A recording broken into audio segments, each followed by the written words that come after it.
I love Mohammad सल्लल्लाहु अलैहि वसल्लम कहना भी भारत में जुर्म बन चुका है।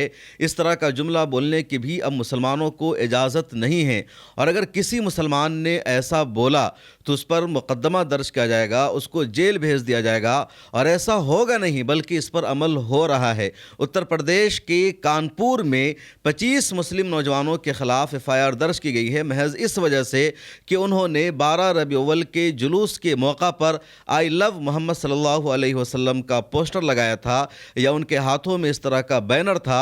यूपी पुलिस का कहना है ये नई परंपरा है और इसको बर्दाश्त नहीं किया जाएगा। तो कानपुर का जो मेजॉरिटी तबका है या कानपुर में बजरंग दल से जिन नौजवानों का ताल्लुक़ है, उन सब ने मुस्लिम नौजवानों को रोका और कहा तुम आई लव मोहम्मद सल्लल्लाहु अलैहि वसल्लम का पोस्टर नहीं लगा सकते हो, इसको यहाँ से हटाना होगा। इनके हाथों में प्ले कार्ड था, उस पर भी विवाद हो गया और बजरंग दल के शरपसंदों ने आकर कहा ये नई परंपरा है, ऐसा कभी नहीं हुआ कि 12 रबी अव्वल के जुलूस के मौका पर कोई आई लव मोहम्मद सल्लल्लाहु अलैहि वसल्लम का पोस्टर लगाए, बैनर लगाए, इसलिए इसको बर्दाश्त नहीं किया जाएगा। उसके बाद अब यह खबर सामने आई है कि उत्तर प्रदेश पुलिस ने 1 हफ्ते तक इंक्वायरी की, छानबीन की, जांच किया और कानपुर में 25 मुस्लिम नौजवानों के खिलाफ एफआईआर दर्ज कर ली गई है।